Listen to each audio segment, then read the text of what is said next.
The photo printer screamed. It wasn't a normal whir, not the lazy churn of paper through old rollers. It was a grinding, high-pitched shriek that cut straight through my skull, followed by the heavy thud of something hitting the side of the machine. I smelled chemicals first. Sharp, sour, the familiar sting of developer that always lived in Raymond's little lab.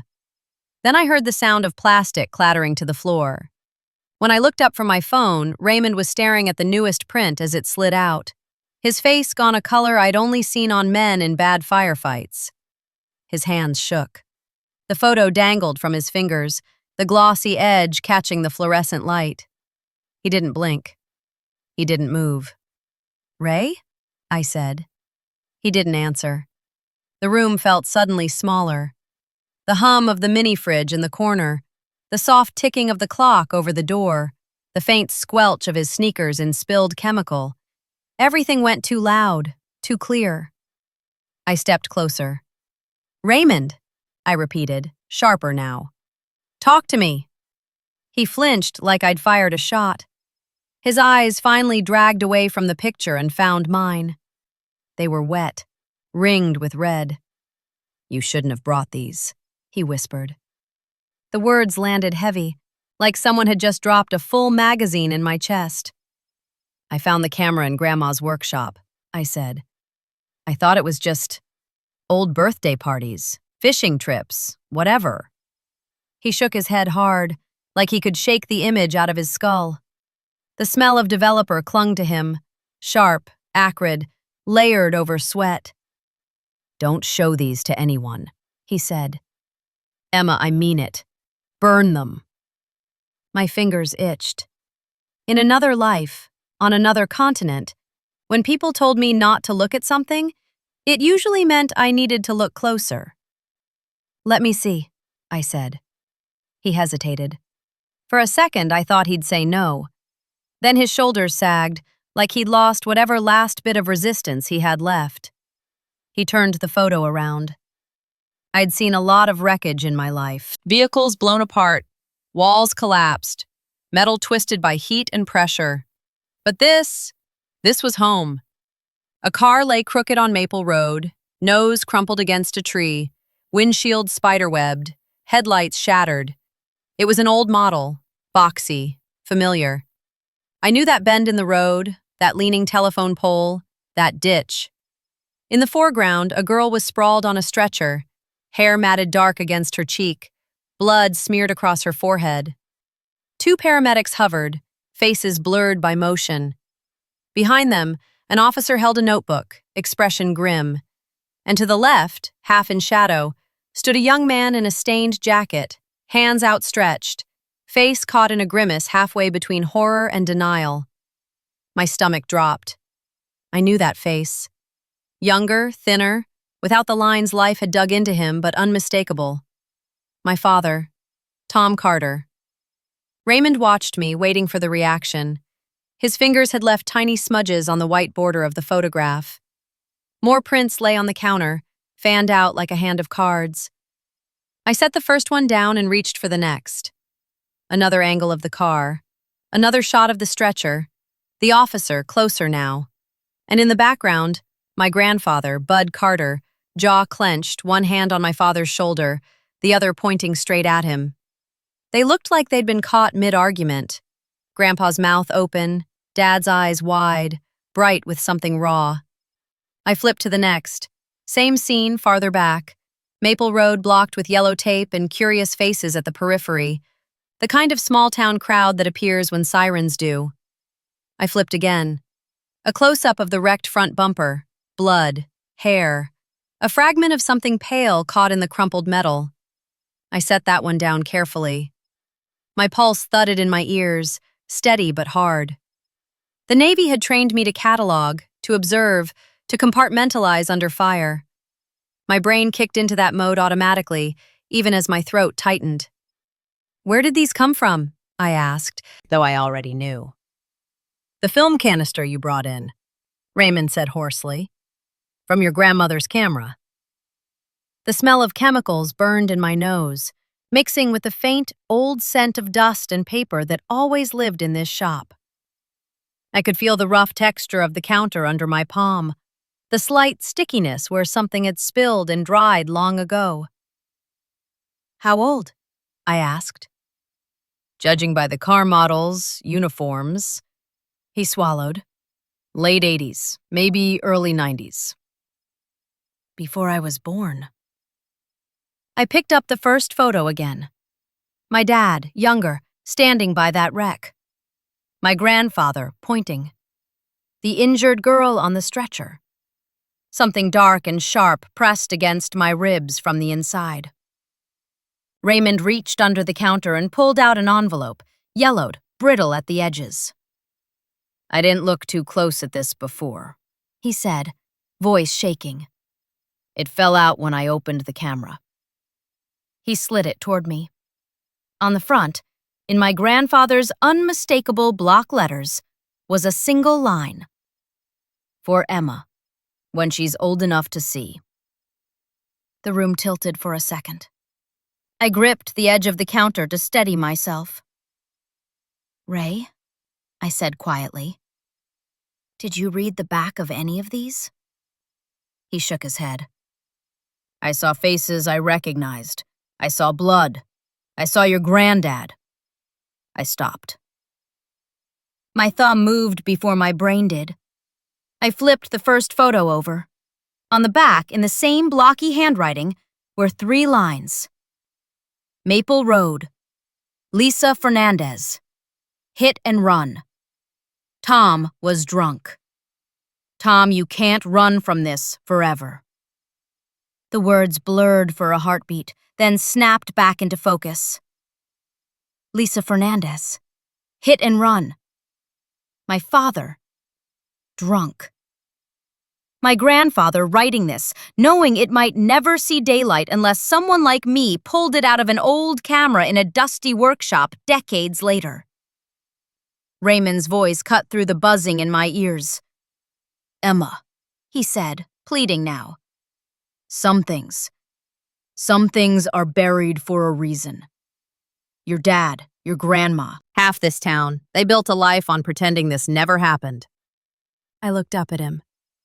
"When we bury things," I said slowly, "we don't kill them. We just lose track of where they're rotting." He swallowed hard. "You're Navy now," he said. Special ops?" "SEAL," I said automatically. He nodded, eyes glistening. "Then you know. Some truths do more damage than good." I looked down at my father's face, frozen in the photograph. Younger, but the same set to his jaw I'd seen every time he talked about safety, about speed, about how nothing good ever comes from driving too fast on Maple. The admonitions. The random, disproportionate anger at the slightest traffic infraction. The way he'd always flinched when I mentioned going out on that road as a teen. I'd chalked it up to overprotectiveness.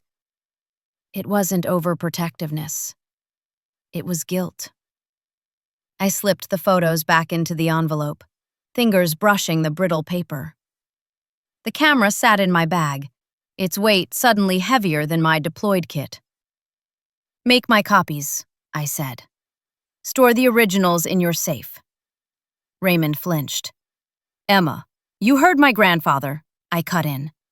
"He held on to these for a reason. He wrote that note. He wanted me to see this.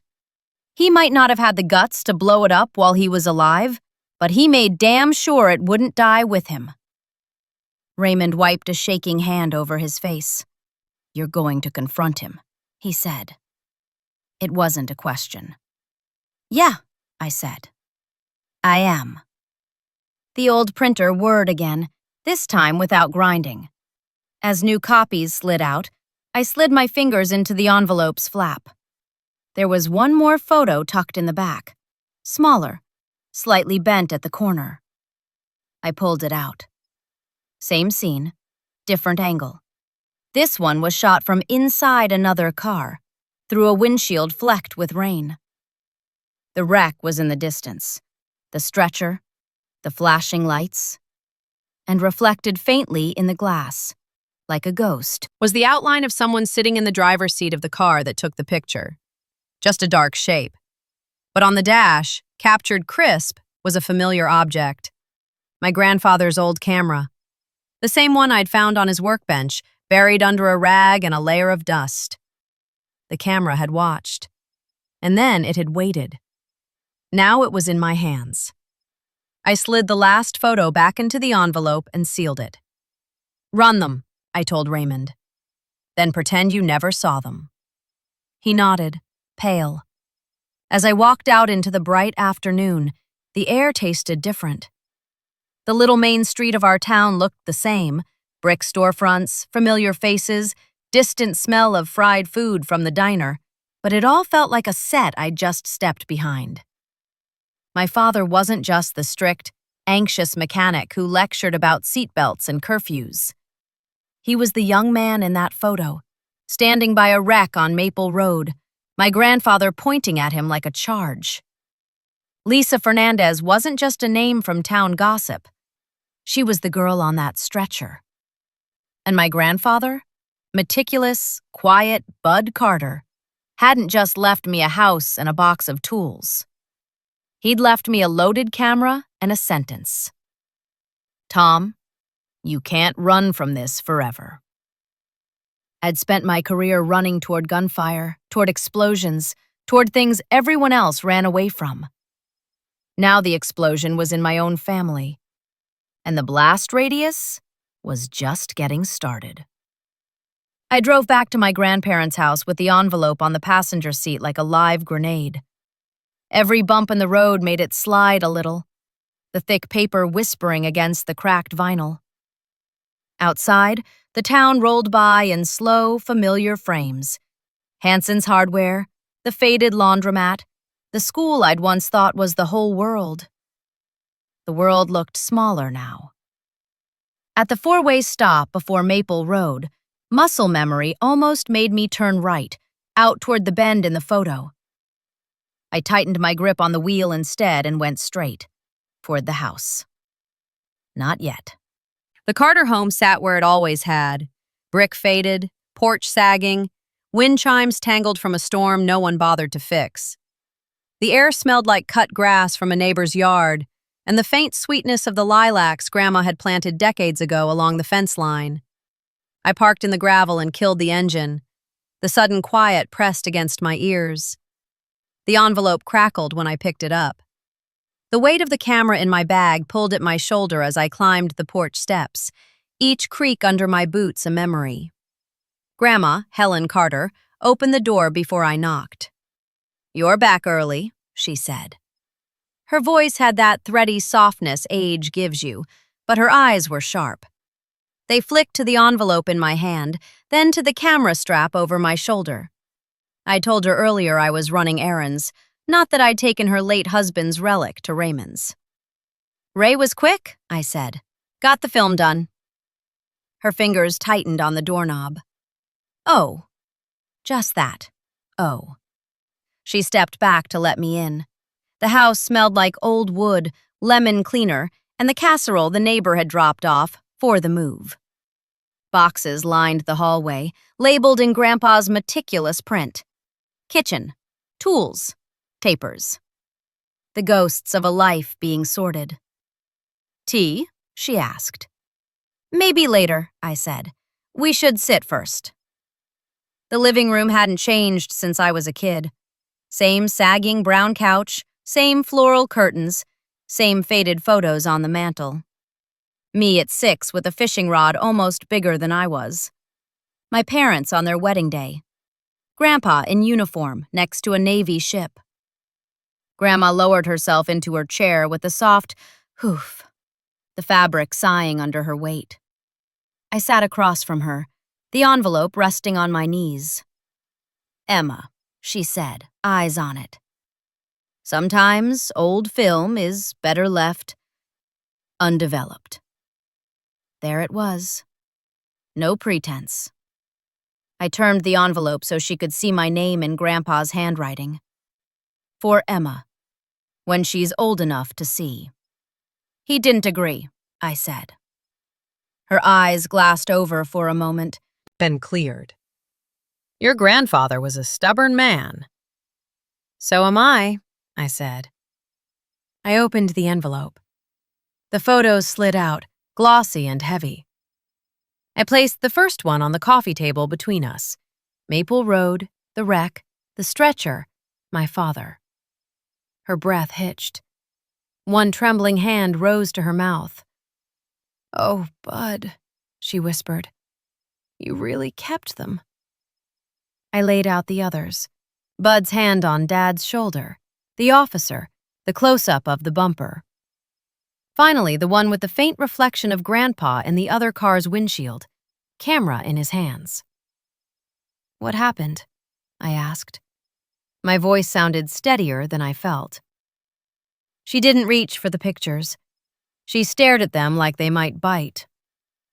"Your grandfather got a call that night," she said slowly. Hank Waller, the officer there, phoned him. Said there'd been an accident on Maple. Said Tom was at the scene. Her fingers twisted together, the knuckles thin and pale. "Bud grabbed his camera before he grabbed his coat," she said. "Always did. Said if the sheriff and Tom's boss were there, somebody needed to tell the truth." "The sheriff?" I repeated. "Back then, that was Sheriff Miller," she said. "Friends with your grandfather since school. Friends with Tom's boss at the shop. All tangled up." I thought of the note on the back of the photo. Tom was drunk. "Tom, you can't run from this forever." "Dad was driving," I said. It wasn't a question. She nodded, slow. "He'd been at Miller's son's party. Too much beer, not enough sense. Lisa was walking home from a babysitting job. Wrong place, wrong moment." The name sat heavy between us. "Lisa Fernandez," I said quietly. "There was an article, right? I remember hearing something." "Hit and run on Maple," Grandma said. "Town called it a tragedy. Sheriff called it unfortunate. Your grandfather called it what it was." Her gaze locked on the photo showing Bud pointing at Dad. "They argued?" I asked. "Bud wanted him to turn himself in," she said. "Right there, in front of everyone. No deals, No favors. Tom was terrified. 23, hot-headed, stupid. Miller pulled Bud aside, told him blowing things up would ruin more lives than it saved. She said the last part like she was quoting. "What does that even mean?" I asked. "It means Miller and Tom's boss cooked up a story," she said bitterly. "Said they'd spin it as an unknown drunk from out of town clipping the girl and running. Said they'd fix Tom's car off the books. Said Lisa was alive, so there was no need to destroy a good boy's future over one mistake." My stomach turned. "And Grandpa?" I asked. "He left," she said. "Couldn't stand it. Took his camera, came home, yelled loud enough I could hear him from the driveway. Said if Tom didn't do the right thing, the truth would haunt this family." "Did Dad ever want to confess?" I asked. She hesitated. "He said he did. Later, when the nightmares started. When he'd wake up shaking, talking about Maple Road. But every time he got close, Miller and the others would talk him down. 'Too late now,' they'd say. 'You'll just rip open old wounds.'" "And Grandpa?" I pressed. She looked at the photos finally, eyes drifting to the back one, as if she could see the words without turning it over. "He kept the film," she said. "Said if he couldn't make Tom come clean, he'd make sure someone could. He wanted you to grow up before you saw how far your father had fallen." I flipped the top photo over so she could see the scrawled lines. "Maple Road. Lisa Fernandez. Hit and run. Tom was drunk. Tom, you can't run from this forever." Her mouth trembled. She reached out with one shaky finger and traced Bud's handwriting. "He knew this would hurt you," she said, "but he trusted you to decide what to do with it." The clock on the wall ticked, each second a small, insistent knock. "You kept this from me," I said. It came out softer than the accusation it could have been. She nodded, eyes shiny. "I couldn't bear to be the one to hand you that envelope." "So you left it in the workshop," I said. "Buried under tools and dust, hoping time would make it disappear." "Maybe," she admitted. "Or maybe I was waiting for you to be less like him. Stronger, less likely to crumble." The words hit harder than I expected. "Less like Dad," I said. She met my eyes. "More like Bud." The camera bag strap dug into my shoulder, the weight a constant reminder. "I need to see the article," I said. "The one about Lisa. The official story." "The library," she said. "Old microfilm. Agnes still runs the place. She remembers everything." "You'll be okay here?" I asked. She let out a breath that sounded like it had been waiting years. "I've been living with this secret since before you were born, Emma. I'll be more than okay if it finally leaves this house." I gathered the photos back into the envelope, sliding them in neatly. The old paper scratched against my skin. At the door, Grandma called after me. "Emma?" I turned.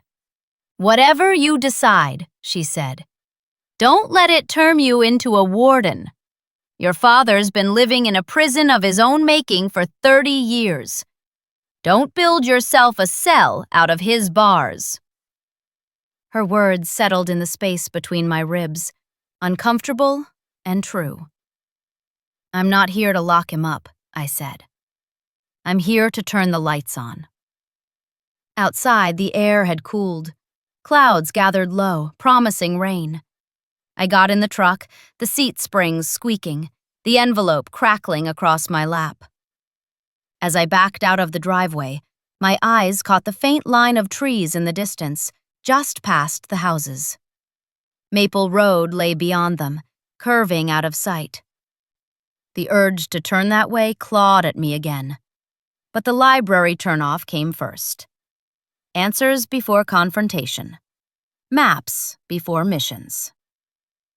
The library still smelled like paper and dust and that specific old glue scent of bookbindings aging quietly. The fluorescent lights hummed overhead, reflecting off the scuffed tile floors. Agnes, the librarian, looked up from the front desk as I walked in. Her hair was whiter, but the bun was the same. "Emma Carter," she said. Her voice carried that mix of surprise and affection only small towns get right. "Back from saving the world?" "Just my corner of it," I said. Her gaze dropped to the envelope in my hand. "That from Bud's workshop?" "Yes, ma'am." She pursed her lips. "Figured he'd leave you something sharp, not just sentimental. He always did think truth was a tool, not a decoration." "Can you help me find an article?" I asked. "Hit and run on Maple Road. Girl named Lisa Fernandez." Her eyes narrowed, mind working noisy behind them. "Late 80s, she said. "I remember that ambulance. Whole town out on their porches." She motioned for me to follow. We passed rows of shelves, the air cooler in the back with the hum of older machines.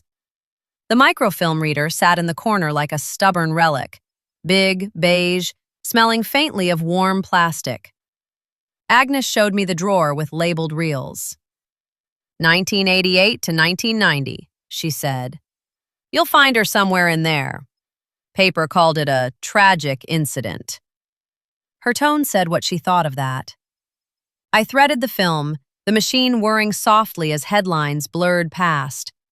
Fall Festival a success, varsity team advances, mayor honors retiring teacher. Then, local teen injured in late-night accident on Maple. My finger hit the stop button so hard the reel squealed. The article was small, buried under a larger piece about a county fair. No photos, just text. Lisa Fernandez, 17, was struck by a vehicle while walking along Maple Road late Saturday night.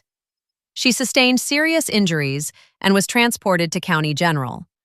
The driver has not been identified. Sheriff Miller urged anyone with information to come forward. No mention of Tom Carter. No mention of Bud. No mention of a car found near the scene or a drunk driver rescued by friends. The words felt thin, fragile, empty.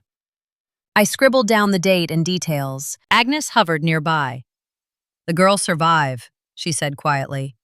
"Took a long time. Walked with a limp after. Moved away when she was old enough. Can't say I blamed her." "You know where she went?" I asked. "Last I heard?" Agnes frowned, tapping a finger against her chin. "Back to town after her mother died. Small house over on Cedar Lane. Looks after her niece now. Keeps her world small." She looked at the envelope again. "You going to bring that to your daddy?" she asked. I thought of Dad's face, the strict lines, the way he slammed car doors when I borrowed them as a teenager, the way he hovered whenever anyone took Maple Road. "I have to," I said. "Whatever he built his life on, it can't stand on someone else's broken truth." Agnes nodded, approving and sad all at once. "Bud would be proud," she said. I wasn't so sure proud was the word he'd use, but I knew one thing. He definitely hadn't wanted me to look away. I left the library with the names and dates scratched into my notebook, the envelope heavier in my hand, and one more destination before I faced my father. Hank Waller's house. The retired officer who'd called my grandfather that night. The man who'd watched Sheriff Miller fix the scene. If anyone still alive could fill in the missing minutes between the flash of headlights and the shutter of Bud's camera, it was him. As I pulled out of the parking lot, the first raindrops hit the windshield, ticking softly against the glass like impatient fingers. I flicked the wipers on, the blades squeaking. The photos inside the envelope shifted with the movement, paper whispering secrets that had waited 3 decades to be heard. Hank Waller's house sat on the edge of town like it was still waiting for a patrol car to swing by and pick it up. Small one-story, paint peeling, American flag faded on the front porch. A metal windmill yard ornament squeaked in the slow turn of the breeze. The rain had picked up, a fine mist that clung to my hair and jacket, cooling my skin. I parked at the curb. The envelope rode shotgun, edges gone soft from being handled too much. The camera strap cut into my shoulder when I stepped out, the weight familiar, like Kit on my back. I rang the bell. For a moment, nothing. Then I heard the shuffle of slippers on hardwood and the soft clack of a chain lock. The door opened a crack, the chain taut. One sharp blue eye peered through. "Don't buy anything," the voice said, gruff. "Don't donate over the door." "It's Emma," I said. "Emma Carter." The chain slid back with a metallic snick. The door opened fully. Hank looked smaller than I remembered, shoulders caved in a little, gray hair thinner.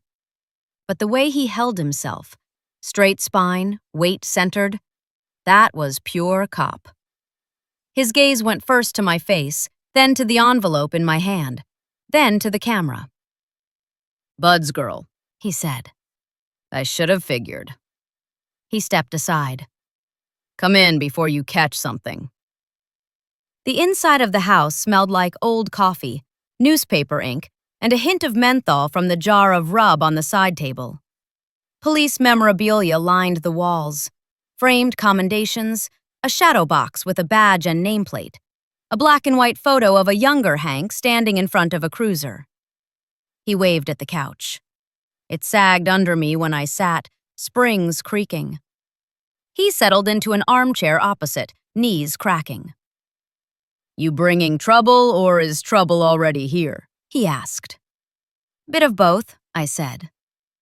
I set the envelope on the coffee table between us. I developed my grandmother's old film. His eyes tightened. For a second, his hand drifted toward the arm of the chair like he was reaching for a sidearm that wasn't there. Maple, he said. Not a question. I nodded. And Lisa, he added. Yes. We sat there with the envelope like it was a third person in the room. You saw what Bud saw, he said finally. Or at least some of it. I slid the photos out, fanning a few across the table, careful not to smear them. The wreck, the stretcher, my father. Hank's gaze hopped from image to image, landing on his own younger face in the background of one shot, jaw set, notebook in hand. I remember you at the scene, I said. He snorted softly. I remember wishing Bud had brought that camera 10 years earlier for some of the other nonsense we swept under rugs. You called him, I said. Why? He was closest on the road, Hank replied. Miller wanted another set of eyes, somebody the town trusted, or thought they did. He leaned forward, elbows on his knees, fingers laced. I got there first, he said. Lisa was on the ground, semi-conscious, blood everywhere. The car that hit her?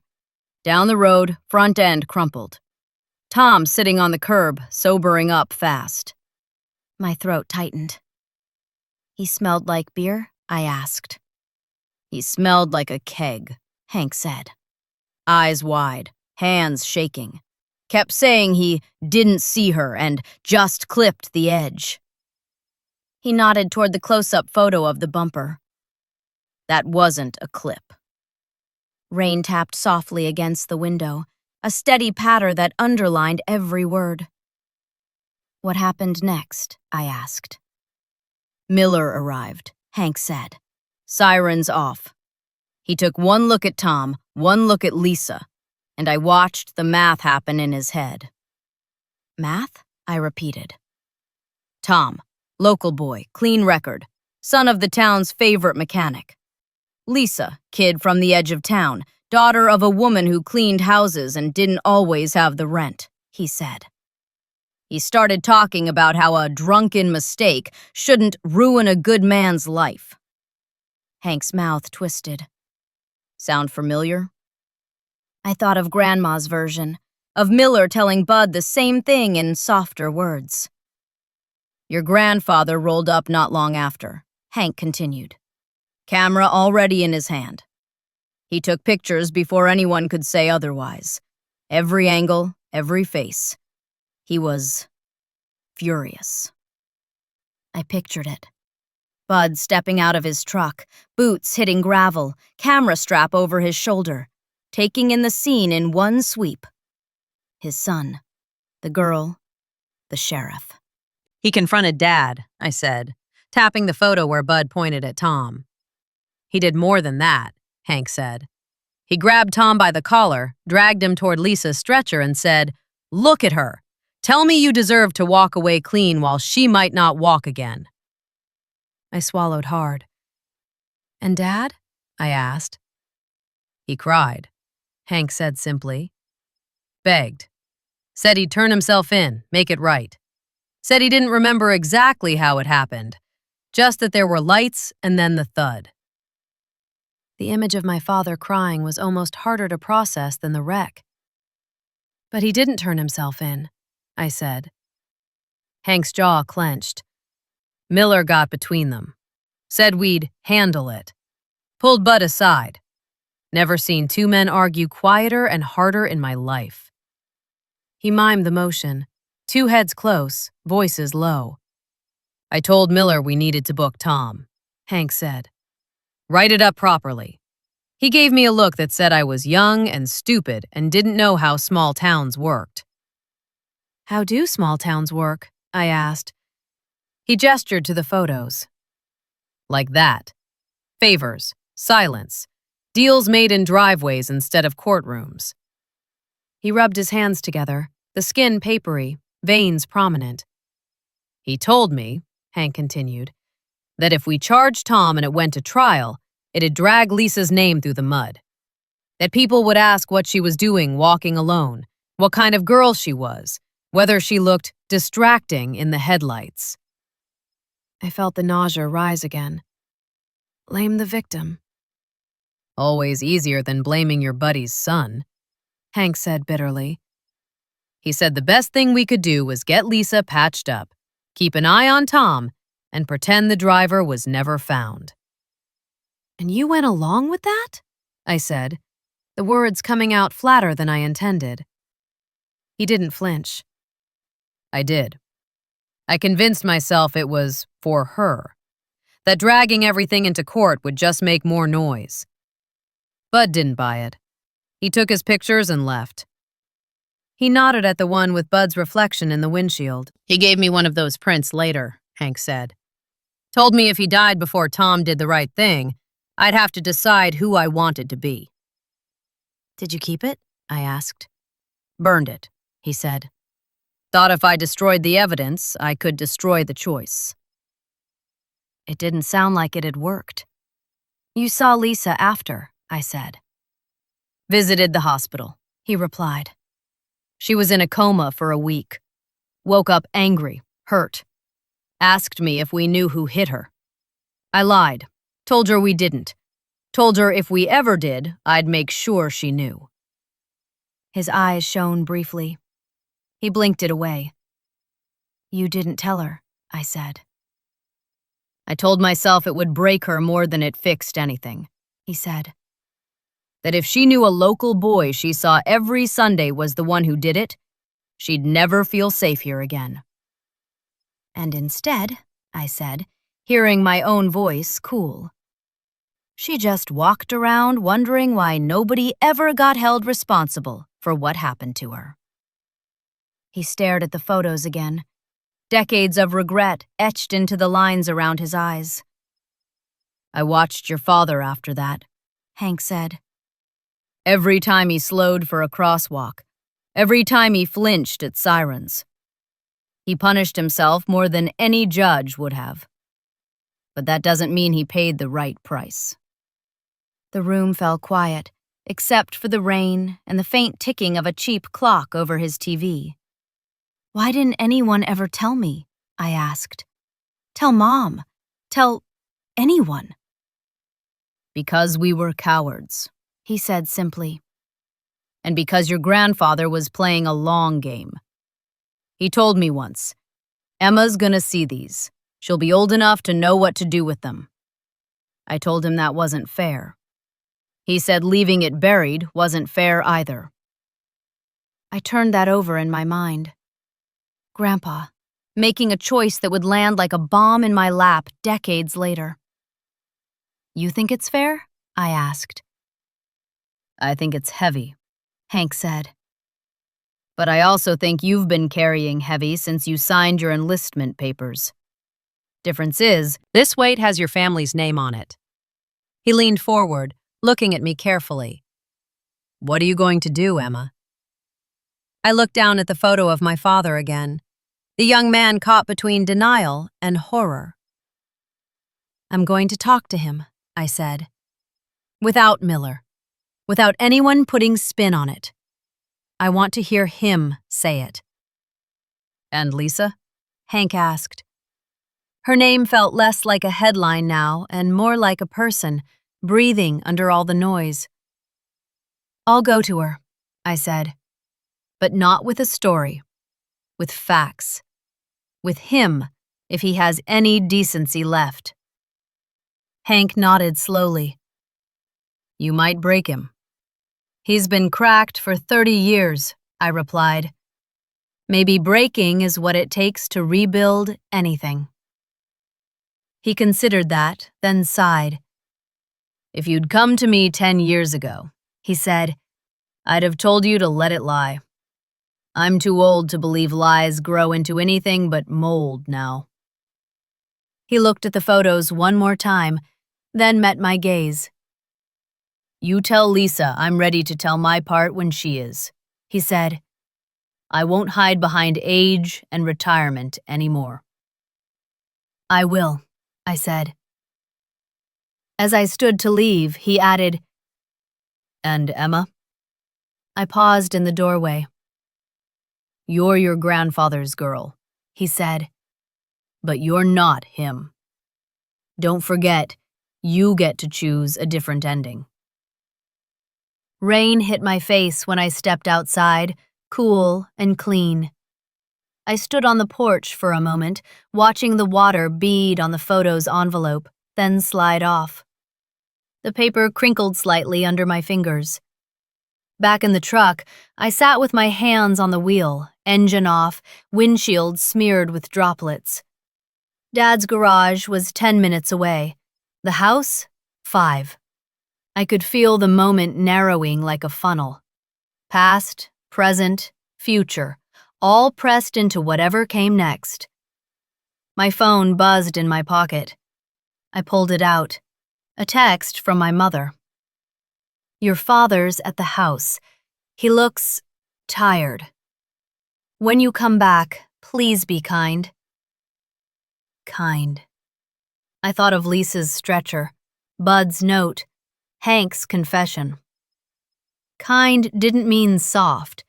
It meant honest. I started the engine. The wipers scraped across the glass, pushing the rain aside. The envelope rode shotgun again, heavy and quiet. As I turned onto my grandparents' street, the house came into view, the porch light on despite the daylight, my father's truck in the driveway, crooked as if he'd parked in a hurry.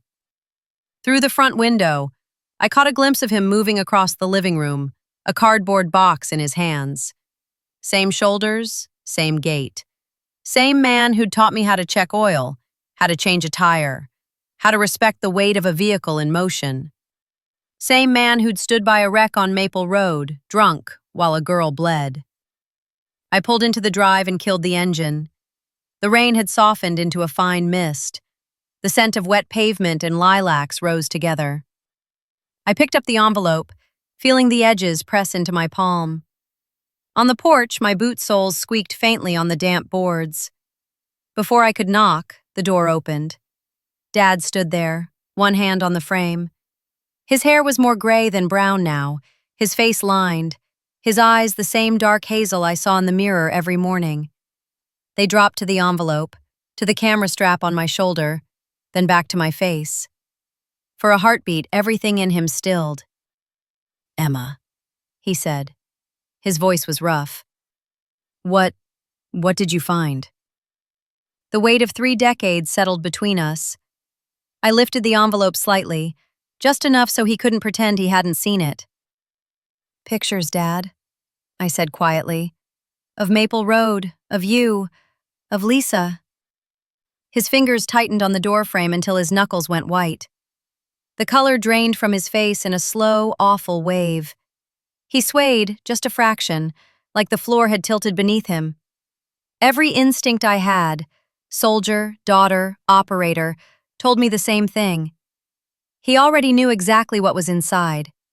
Now he had to decide whether he was finally going to look. For a second, we just stared at each other. Rain whispered against the porch roof. Somewhere down the block, a dog barked once and then gave up. Inside the house, the old hallway clock ticked loudly enough that I could hear it from the doorstep. Dad's gaze stayed locked on the envelope. "Where did you get that?" he asked. "Grandpa's workshop," I said. "Raymond developed the film. Bud labeled it for me." His throat bobbed. He stepped back from the door like he needed more air than the frame allowed. "Come in," he said. The word sounded like it hurt. The living room felt smaller with him in it.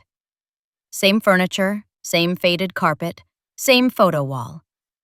The smell of lemon cleaner lingered under the damp wool of his jacket, and the faint tang of motor oil that seemed permanently baked into his skin.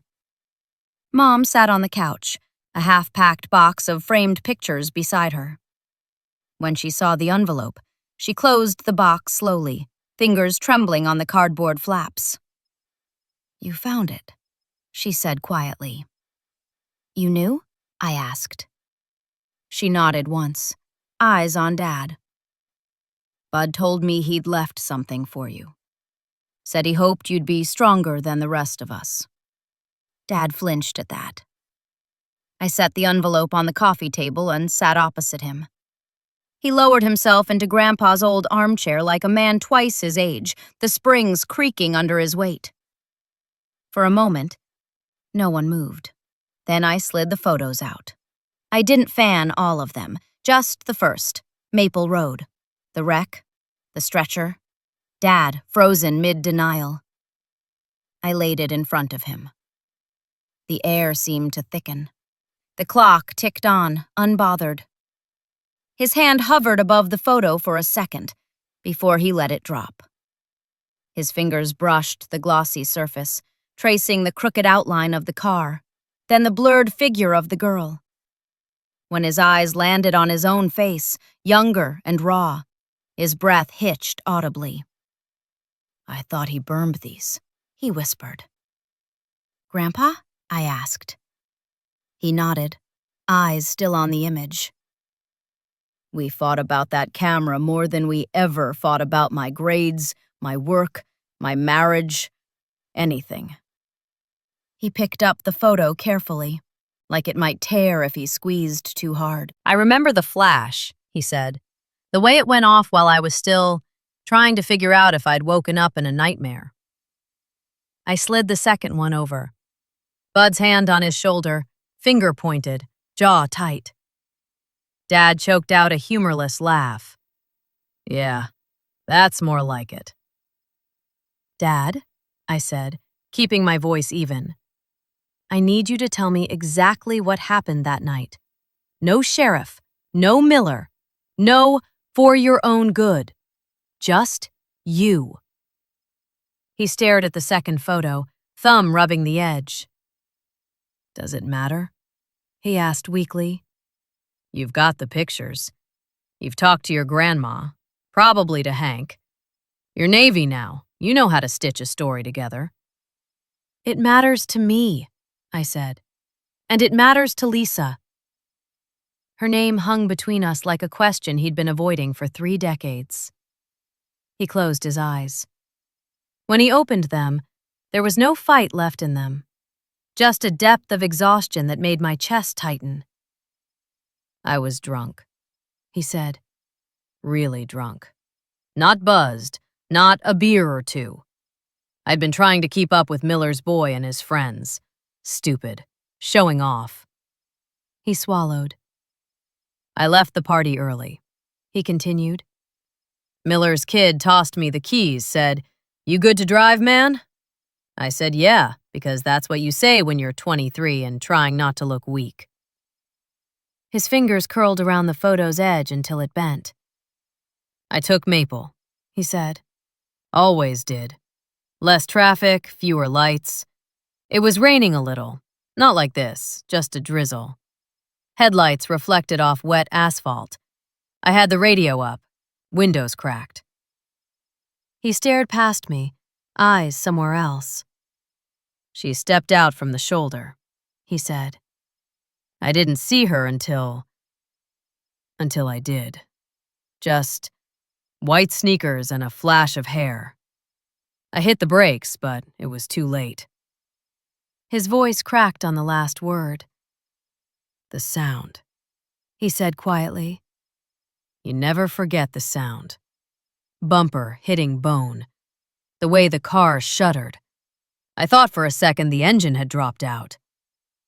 Mom closed her eyes, fingers white-knuckled on her knees. "I stopped," he said. "I did stop. I got out. She was lying there making this sound I still hear some nights. Not a scream, just air trying to figure out if it still belonged in her lungs." He rubbed his face with both hands, as if he could scrub the memory off. "I wanted to call 911, he said, "but my hands wouldn't work. I dropped the phone. I remember thinking, if I call, it's over. Everything's over." "And then?" I asked. "Headlights in the distance," he said.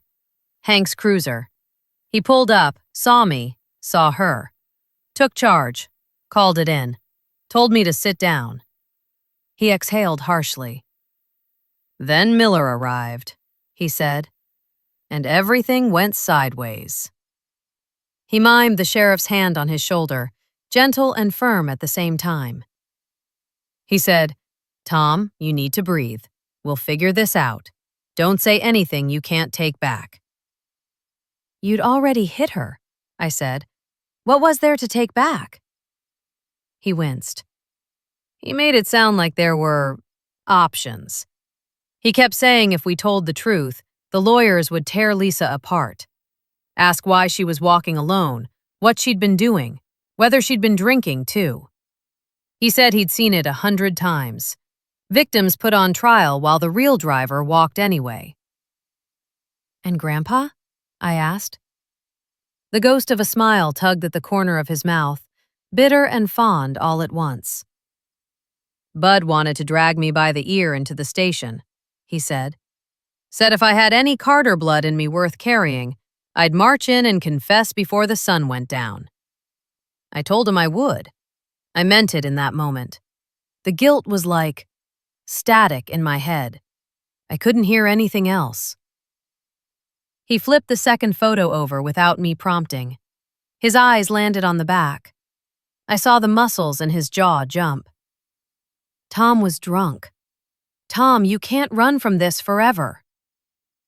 "He wrote that the night of the accident?" he asked, voice rough. "Yeah," I said. "On the back, in case the picture ever got separated from the story." He let out a shaky breath. "He came by the house after," Dad said. "Sat at this very table, put the camera down and said, 'You've got 1 day. Either you tell the truth or the pictures will.'" "And you didn't," I said. He looked up at me, eyes shining. "I got as far as the station door," he said.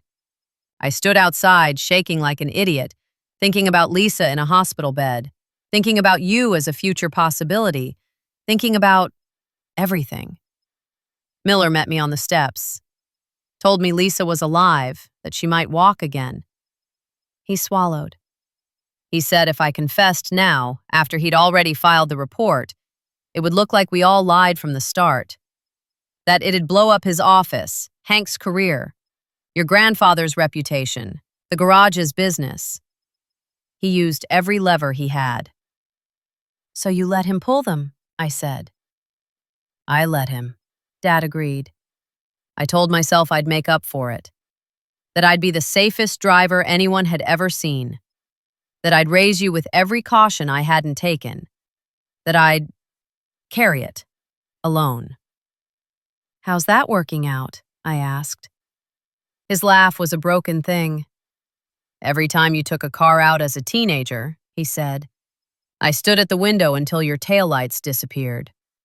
Every time the phone rang late, I thought it was someone telling me my past had finally caught up. Every time I passed Lisa's mother in town, I felt like my skin didn't fit." He looked at the photos again, then at me. "I've been living in that moment on Maple for 30 years, he said. "I don't know who I am outside of it." The raw honesty in his voice cut through some of my anger, but not all. "You had a choice, Dad," I said. "You still do." He frowned. "Now? After all this time?" "Yes," I said. "Lisa's alive. She's here. She's been walking around this town with a story that says no one ever paid, that no one ever cared enough to tell the truth. You can change that." He shook his head slowly. "You think walking up to her door and saying, 'Hey, remember that night that ruined your life? That was me,' is going to fix anything?" "I don't think it'll fix it," I said. "But I think it might be the first honest thing you've done about it." He stared at me, searching my face for something.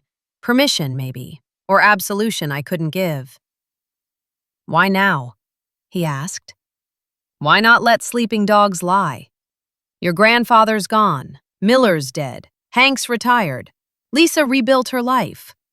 I get run over by the truth, and then what? Everybody just goes on?" "Because the dog isn't sleeping," I said. "It's been chewing on this house, on your marriage, on how you raised me, On how you walk through this town. You think we didn't feel it? We just didn't know its name. Mom finally spoke, voice soft but firm. Tom, she said, I've watched you flinch at every siren since our wedding night. I've watched you avoid Maple like it was mined. You think Emma didn't notice? You think I didn't? He looked at her, pain etched deep. I was trying to protect you, he said. You were trying to protect yourself, she replied. You just dragged us into the fallout. The room went quiet. I slid the last photo across the table, the one with Grandpa's reflection, camera in hand. He saw you, I said, and he saw what everyone else was trying to do. This, I tapped the photo, is him making sure his granddaughter didn't grow up in a house built entirely on someone else's pain. Dad's fingers trembled as he picked that one up. His thumb brushed the faint outline of Bud's face in the windshield. You look like him when you're angry, he said quietly. I feel like him right now, I admitted. But I'm not him. I'm not going to use these photos to blackmail you or destroy you. He looked up sharply. What are you going to do then? He asked. I'm going to give you a choice, I said. You go to Lisa, with me. You tell her everything. You apologize. You ask what she needs to move forward. You let her decide what justice looks like now. And if I don't? He asked, voice barely above a whisper. Then I go alone, I said, with the pictures, with Hank's statement, with the truth, and we skip right past family confession to whatever comes next. He exhaled slowly, shoulders sagging. Is that revenge? He asked. No, I said. Revenge would have been showing these to everyone without warning. I'm standing in your living room asking you to walk into the fire with me instead of shoving you. He sat back, photos loose in his hands. The Navy teach you to talk like this? He asked, a tired attempt at humor. The Navy taught me that leaving a wounded person in the dark is worse than facing the enemy head on, I said. This is the same thing. He closed his eyes for a long moment. When he opened them, they were wet. I don't know if I can stand in front of her, he said. I don't know if I have the right. You don't, I said. That's kind of the point. You lost the right to comfort the day you drove away from that scene with a lie. What you have left is responsibility. Mom reached over and laid her hand on his forearm. You're not going alone, she said. Not this time. He looked between us, wife, daughter, envelope, camera. A slow, trembling nod. I'll go, he said. If she'll see me, I'll go. Something unknotted in my chest. Not forgiveness, not exactly, but a slackening of the tight coil that had been there since I saw his face in that first photo. Tomorrow morning, I said. Cedar Lane. Agnes says she's there. He winced at the librarian's name. Of course, Agnes knew everything. I'll sleep, or try to, he said. He stood, unsteady. For a second, I thought he might fall. Mom steadied him. At the doorway, he paused and looked back at the photos on the table. I'm sorry you had to see me that way first, he said, as a coward in a photograph. I met his eyes. I've seen you pull people out of ditches in blizzards, I said. Saw you work triple shifts when the plant shut down so we could keep this house. The man in that photo? That's part of you. Not all of you. But you don't get to pretend he never existed. He nodded once, like accepting a sentence. After he left the room, Mom and I sat in the quiet for a moment. The clock ticked. The rain eased.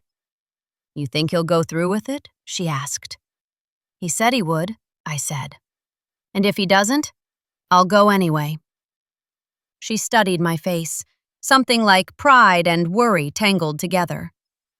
You look like Bud right now, she said. I glanced at the camera strap on my shoulder, the envelope under my hand. I feel like me, I said. On the table, the top photo showed Maple Road frozen in time. Tomorrow, if all went the way it needed to, the three of us would stand on a different porch, with that picture between us, and whatever Lisa had been forced to carry alone all these years. I slid the photos back into the envelope and held it close, the edges pressing into my fingers. Grandpa had written, "Tom, you can't run from this forever." Tomorrow, I intended to find out if he was right. And I wasn't going to let my father run this time. I didn't sleep much. Every time I closed my eyes, my brain served up flickers of Maple Road, headlights on wet asphalt, a girl in white sneakers, my father's younger face caught in a flash he couldn't outrun. Around 0300, I gave up on pretending. I got out of bed, padded down the hallway to the kitchen, and turned on the small lamp over the sink. The house felt hollow, the kind of quiet you only get when everyone's awake in their own separate worries. I set the envelope on the table and the camera beside it. The old leather strap creaked when I uncoiled it, the metal cool against my fingers. Grandpa's camera had weight, not just from glass and metal, but from everything it had seen and then kept. I ran my thumb over the shutter button. Bud had used this to look at the ugliest moment of his son's life and still click. Now it was my turn to decide what to expose. By the time the sun started to get serious about rising, The kitchen smelled faintly of coffee and dust. Mom shuffled in, robe wrapped tight. "You're up," she said, though it wasn't really a question. "Barely," I said. She glanced at the envelope, the camera, my face. "He's in the garage," she said. "Has been since 5. Cleaning tools that are already clean." My father's version of pacing. I poured her a cup. We drank in silence, the steam curling between us. At 0900, the three of us stood in the driveway. Dad's shoulders looked narrower in the morning light. His hands fumbled the truck keys twice before he got them in the ignition. Mom sat in the passenger seat. I climbed into the back, the envelope and camera on my lap. As we pulled away, the air inside the cab felt tight. The smell of old vinyl, engine grease, and Dad's aftershave pressed against my senses. He didn't turn on the radio.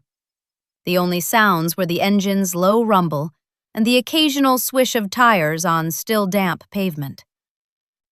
Instead of taking the direct route, he looped the long way, skirting Maple Road like it was a live wire. When we passed the turnoff, he glanced at it, eyes flicking away quickly. "Still can't drive it," I said quietly. He gripped the wheel tighter. "Maybe after today." Cedar Lane was quieter, lined with small houses and overgrown hedges. Agnes hadn't been wrong. You could miss it if you weren't looking. We pulled up in front of a white bungalow with peeling trim. A ramp led up to the front porch. Potted plants clustered near the steps, half wilted but still trying. Dad killed the engine. For a moment, no one moved. "You want me to go in first?" I asked. He stared at the house, Adam's apple bobbing. "I don't think I can make my legs work if I stay sitting any longer," he said. "So, no. I need to stand up with this." Mom reached over and squeezed his hand. "We're right behind you," she said. We got out. The morning was cool, the air carrying the faint smell of cut grass and someone's bacon from 2 houses over. My boots made a soft thud on the wooden ramp. The camera strap pressed into my shoulder blades, the envelope edges digging into my palm. At the door, Dad paused. He raised his hand to knock, then stopped, fingers hovering an inch from the wood. He turned his head just enough to look at me. If she tells me to leave, he said, we leave. Her call, I agreed. He knocked. We heard movement inside, footsteps, the soft scrape of something being set down. A lock turned, then another. The door opened. Lisa Fernandez looked younger than I expected and older than she should have. Her hair was streaked with gray at the temples, pulled back in a low ponytail. Lines creased her face, not deep, but earned. A faint white scar cut across her forehead, disappearing into her hairline. She leaned on a cane, weight visibly shifted to one hip. Her eyes went from my father, to Mom, to me, then to the camera. Recognition flickered there, not of me, but of what the bag meant. Carter, she said. Just my father's last name. No Mr., no Tom. He flinched like she'd slapped him. Lisa, he said, voice rough. She held up a hand. You show up on my doorstep 30 years late, you're going to let me go first. He shut his mouth. She studied him, her gaze taking him apart piece by piece.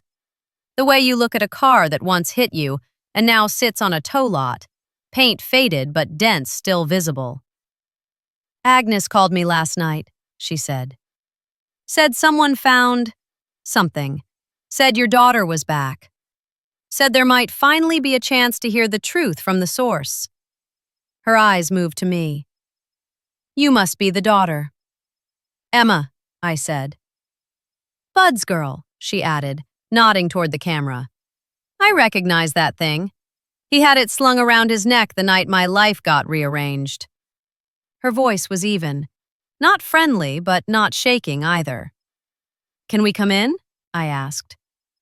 She considered it. For you, she said to me. Yes.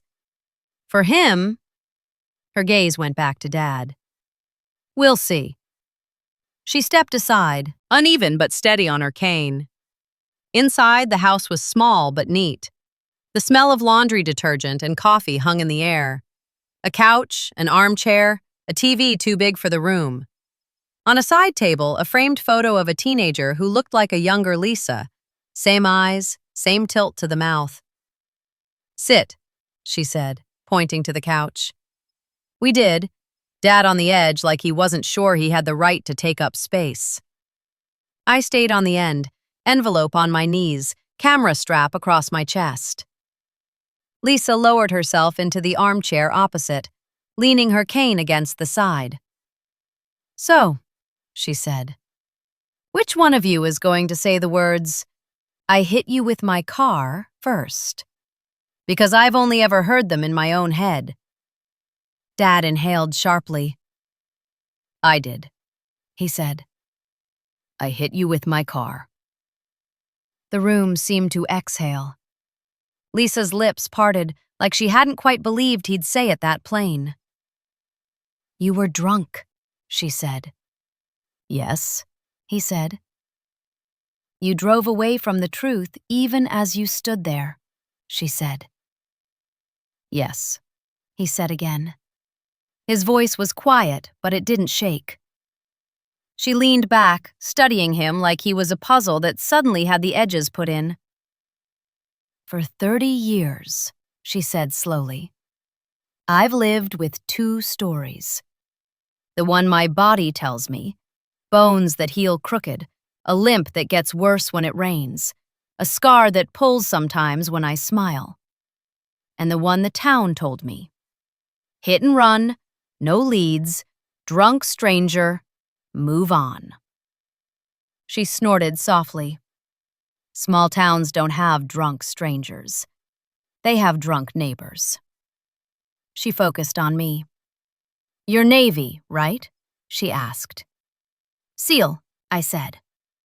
So you know what it's like when your body has one story and the official report has another, she said. You know what it's like to feel crazy for seeing what everybody else agreed not to see. I thought of the first time Command had called a blast minor, even though we'd all stood in the crater afterward. Yes, I said. She nodded once, like that was all she needed. Why now? She asked Dad. Why this morning instead of 30 years ago? He glanced at the envelope, then at me. My father left pictures, he said. He left them for Emma. He told me, if I didn't tell the truth, my daughter would have to live with it instead. You chose to let her, Lisa said. He flinched. I chose wrong, he said, over and over. He looked up fully now, meeting her gaze.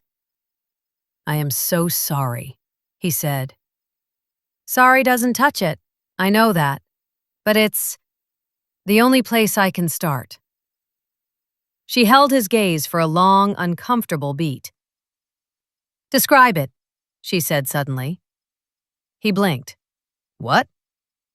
That night, she said. I have my version. I want to hear yours.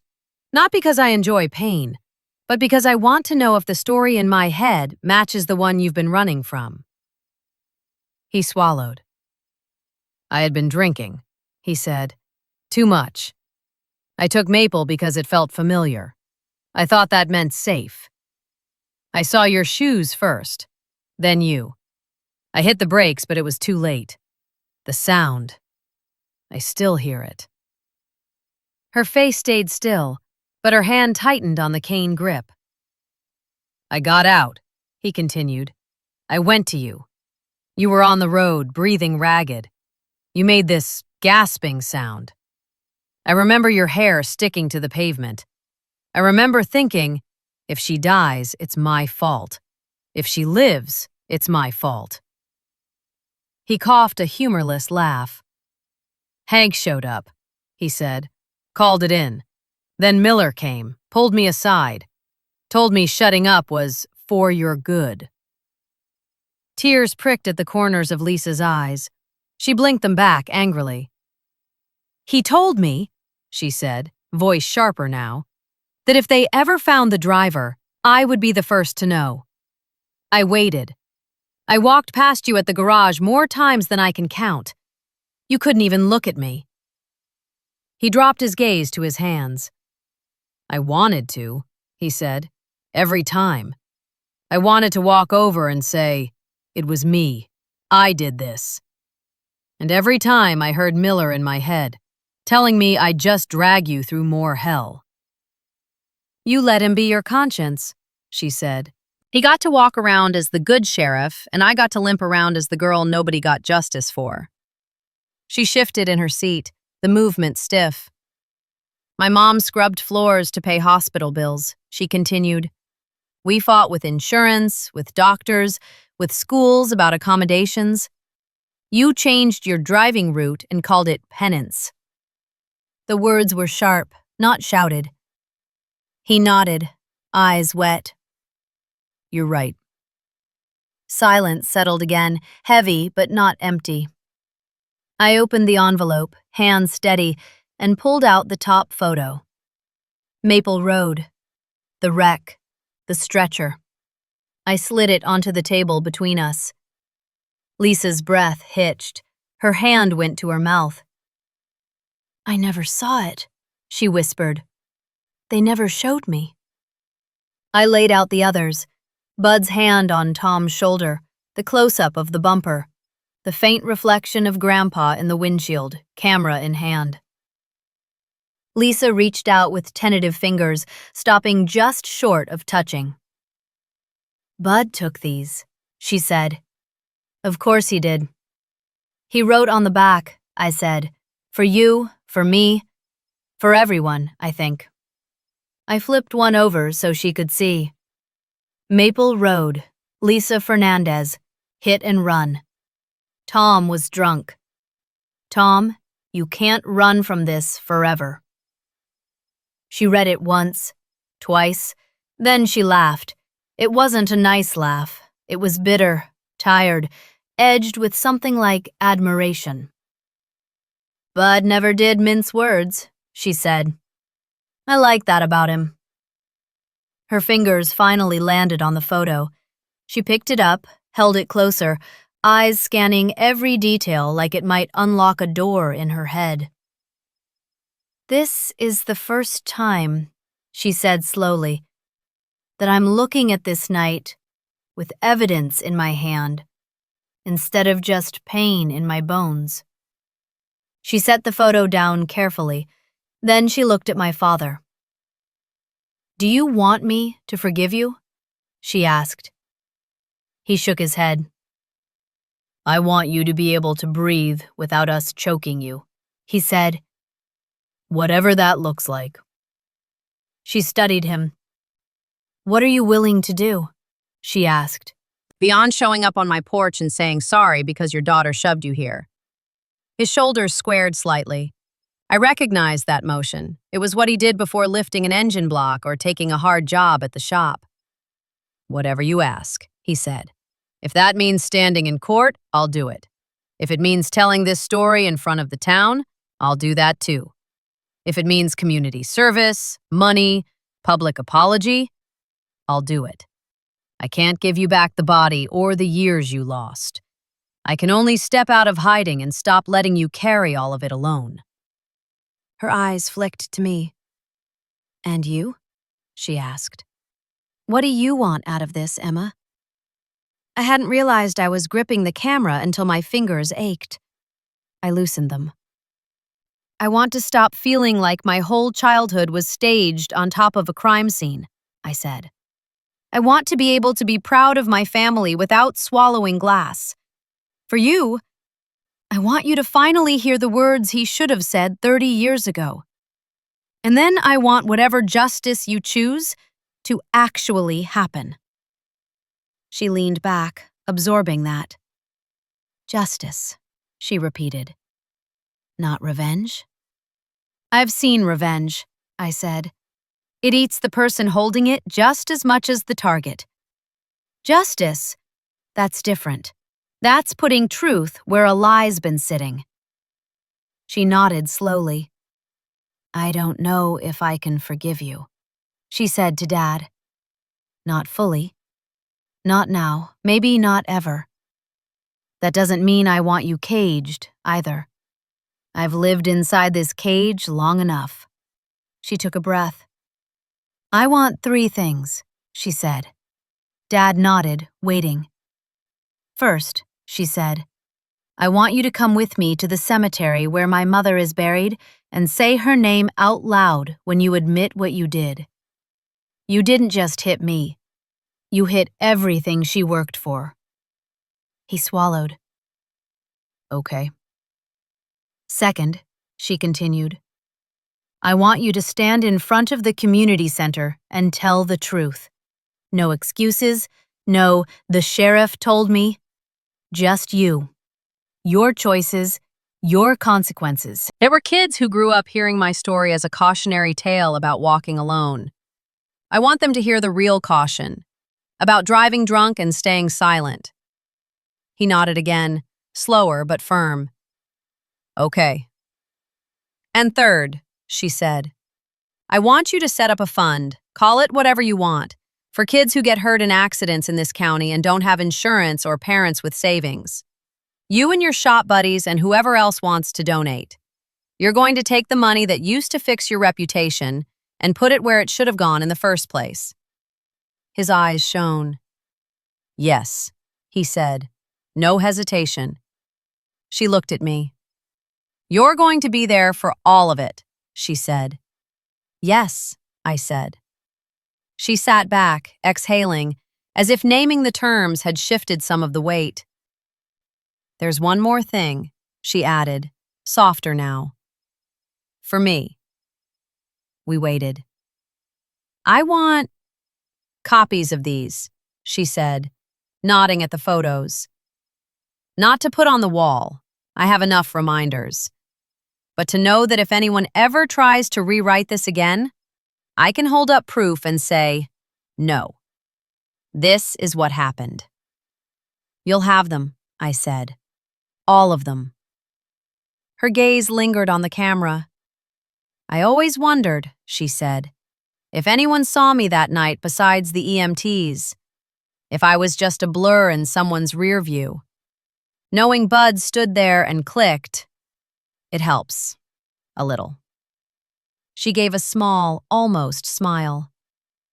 Funny, she said, that the thing I hated most, being visible in my worst moment, is the only thing that gives me power now. I looked at the camera strap, at my own reflection faintly warped in the metal. A photograph can outlive a lie, I said quietly. The bravest act is opening the envelope. Lisa's gaze sharpened. You going to use that in your speech at the community center, Carter?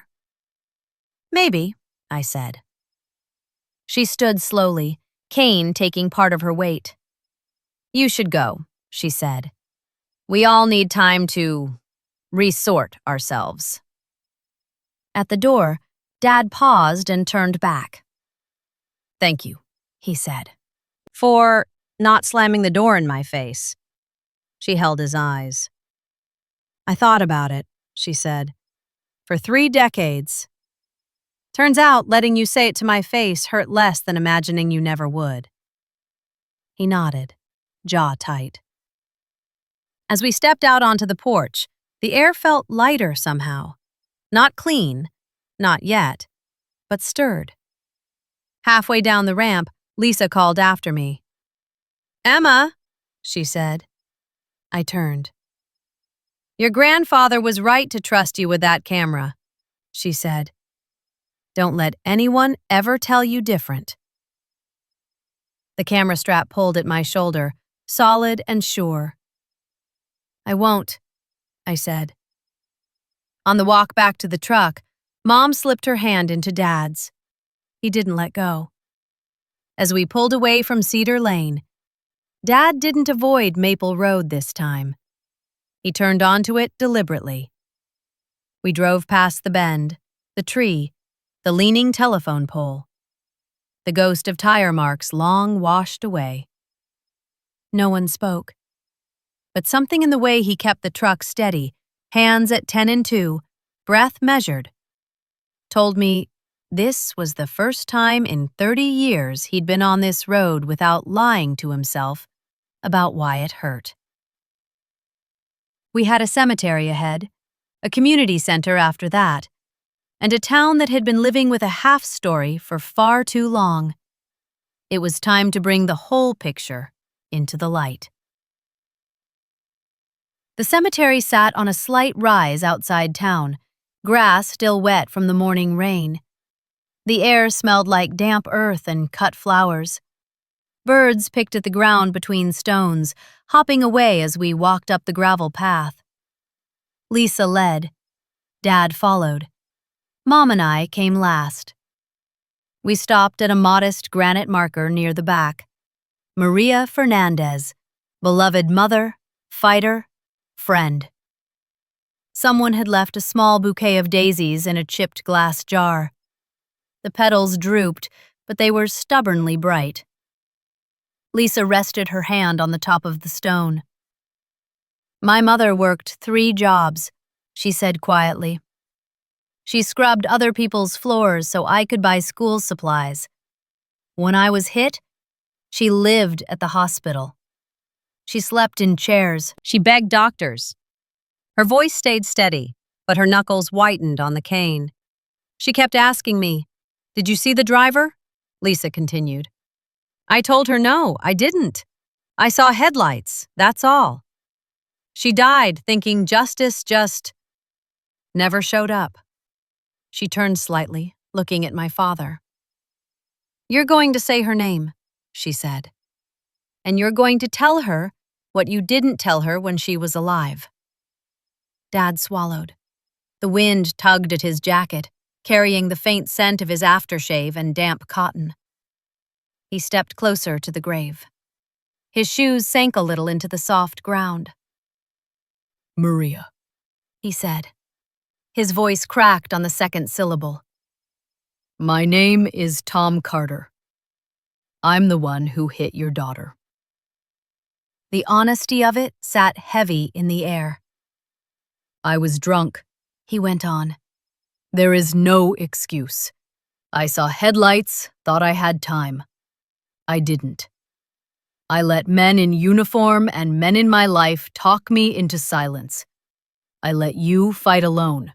I let Lisa carry it alone. He paused, breathing carefully. I can't ask for your forgiveness, he said. But I can say this. I should have come here 30 years ago. I should have stood in front of you and said, "This is on me." I didn't. That's on me too. His shoulders shook once, then settled. I'll carry your name, he said. Every time I talk about that night, every time I stand in front of somebody else's kid and tell them what not to do. You deserved better. So did Lisa. He stepped back. The wind sighed through the tree above us. Lisa watched him, face unreadable. Then she nodded once. Approval, not absolution. That's one, she said. We left a small bouquet from the florist at the base of the stone. Yellow lilies. Lisa ran her fingers over the petals, then let her hand fall. The walk back to the truck was quiet but not suffocating. We still had the community center. The Cedar Hollow Community Center smelled like church basements and school plays, old wood, powdered coffee, faint bleach from mopped floors. The folding chairs were set up in neat rows, the metal legs screeching softly as people settled. Word had gotten out. Half the town was there. Agnes sat in the front row, notebook in hand. Hank Waller leaned heavily on his cane near the aisle. Mrs. Callahan, Mr. Hanson, a dozen faces I'd known since I was a kid, plus newer ones, young families, teenagers, people who only knew the Maple Road story as a cautionary rumor. A makeshift podium stood on the low stage. Behind it, a simple banner with the center's name. No microphones. This was a small room. Everyone would hear. Dad stood beside me at the edge of the stage, photos in his hand. Lisa's accident scene, Bud's scrawled note on the back. His palms were damp. I could see the sheen when he adjusted his grip. You still can back out, he muttered. I shook my head. You already stepped in. Backing out now is just another hit and run. The corner of his mouth twitched. Not amusement exactly, a kind of grim acknowledgement. Right, he said. No more running. Lisa sat in the front row with her cane across her knees, directly in his line of sight. Dalton stood at the back, arms crossed, eyes sweeping the room. He'd insisted on being here. For the record, he'd said, and for the kids. Hank caught my eye, gave me a small nod. It felt like the moment before a mission briefing. Heads up, stomach tight, everything about to shift. The town council chair, Mrs. Brock, stepped up first. Thank you all for coming, she said. Today, Tom Carter has requested to address the community about an incident many of us remember, but not all of us know the truth about. She looked at Dad, then stepped aside. He walked up to the podium. The room rustled, chairs, jackets, someone clearing their throat.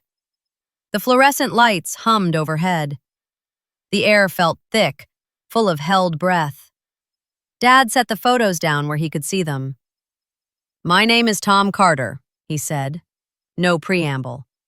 His voice carried. When I was 23, I got drunk and got behind the wheel of a car. I took Maple Road home. I hit a girl named Lisa Fernandez. No one spoke. A few people shifted, whispers starting, then stopping. She was 17, he continued, walking home from a babysitting job. I didn't see her in time. I hit the brakes, but I hit her too. That's the truth I'd been running from. He picked up the first photo, held it up briefly so the front rows could glimpse it. The wreck, the stretcher, the young man who'd been him. My father, Bud, came to the scene, Dad said. He took these pictures because he knew what was coming next. He set it down, stared at it for half a beat. The sheriff at the time, Miller, Told me if I confessed, Lisa would suffer more. Dad went on. He said the lawyers would blame her, drag her name through the mud. He offered me a way out. I took it. I let him file it as hit and run, driver unknown. He looked at the crowd. That was a lie, he said. To her, to her mother, to all of you. Agnes wrote furiously. Hanson's jaw worked like he was grinding his teeth. In the years since, Dad continued, I've told myself I paid by being careful, by preaching safety, by avoiding Maple, by losing sleep. That was me comforting myself, not making it right. He took a breath, shoulders straight. So here it is, without spin, he said. I was drunk. I hit Lisa. I let people with badges and power protect me instead of protecting her. I let this town believe no one ever came forward. I was wrong. About all of it. He glanced at Lisa. Anything you want to add? He asked her, voice softer. She stood, cane grounding her. Most of you know what happened to me, she said. You saw the ambulance, the fundraisers, the way I walked when I came back to school. Some of you came by the hospital. Some of you stayed away. Her eyes swept the room. What you didn't know, she said, is that the boy who hit me sat in your pews on Sunday and fixed your cars on Monday. You let me carry the label victim of bad luck while he carried hard-working local man. A murmur, a shift in posture. Shame, like a low tide, moving through the room. I'm not here to tell you to spit on him in the street, she continued. I'm here to say, this is what happens when we decide some people are too important for the truth. She sat again. Dad watched her, eyes bright. He looked out at the crowd one last time. I'm not asking for forgiveness today, he said. From Lisa, from any of you. I'm asking for something simpler. That we stop calling this the Maple accident, like a storm rolled through. I did this. Tom Carter. Those are the facts I'll be repeating to any kid who thinks they're fine to drive after just a few beers. He stepped back from the podium. Mrs. Brock looked like she'd aged 10 years in 10 minutes. She cleared her throat. Thank you, Tom, she said. Can I say something? I asked. She startled a little, then nodded. Captain Carter. I walked up, boots thudding softly on the stage. From where I stood, I could see everyone. The retired folks, the teens with their arms crossed, the parents holding their kids' shoulders a little tighter. My name is Emma, I said. I'm Tom's daughter, Bud's granddaughter. Navy SEAL. A ripple moved through the back rows at that, small-town pride colliding with small-town scandal. I grew up thinking our family legacy was hard work and good stories, I said. I didn't know it also included a crime we never owned. I glanced at the camera resting against my hip. My grandfather used this camera to capture the worst night of my father's life, I said. Then he left the film for me. He couldn't force Tom to do the right thing, but he refused to let the truth die with him. I looked at Lisa, then at Hank, then back at the crowd. I've seen what lies do in war, I said. They get people killed.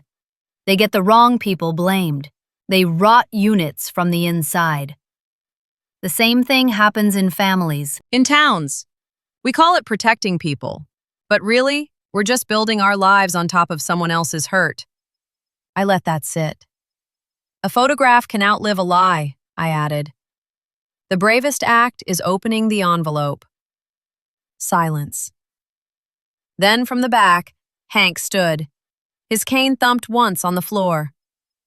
"I was there that night," he said, voice carrying surprisingly well. "I signed the report that said driver unknown. That was a lie, too. No badge makes that okay." He looked at Lisa. "I'm sorry. I'll be saying that for the rest of my days." One of the teenagers in the middle row stood next, almost unconsciously, eyes wide. Then another. Then Mrs. Callahan, hand over her mouth. Then Hanson, hat in his hands. People rose, one by one, like they weren't quite sure why their legs were moving, just that staying seated felt wrong. Soon, half the room was on their feet. They didn't clap. They didn't cheer. They just stood. Stand. For Lisa's pain.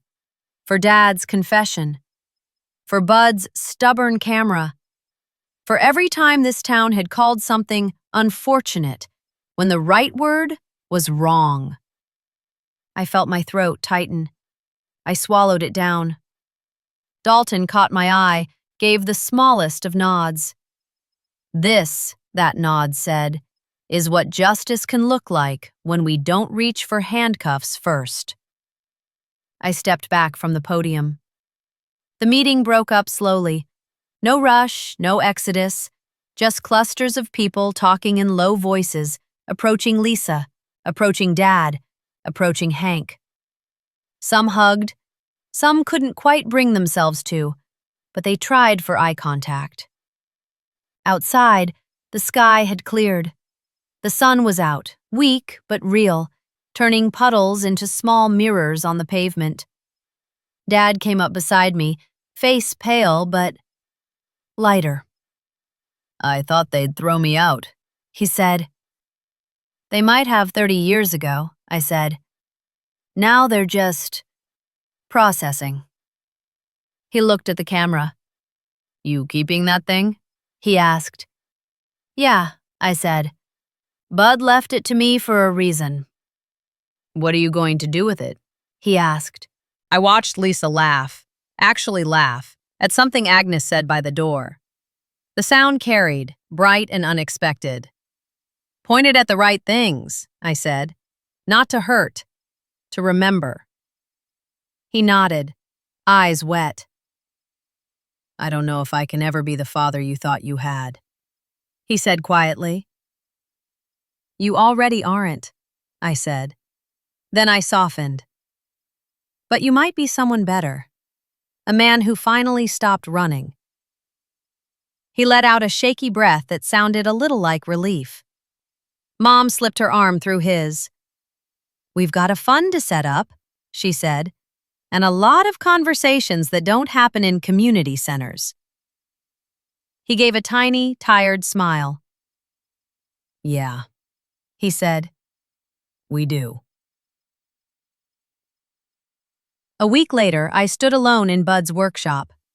Dust motes spun in the afternoon light slanting through the high window. The smell of oil and sawdust was the same, a mix that always felt like safety and stubbornness. The workbench where Grandpa used to tune engines now held a small, locked, fireproof box. Inside were the original photos, copies for Lisa, a written statement from Hank, and a document outlining the new community fund, the Fernandez-Carter Safety Grant. We argued about the name. Lisa insisted on both. "She gets the burden," she'd said. "You get the responsibility."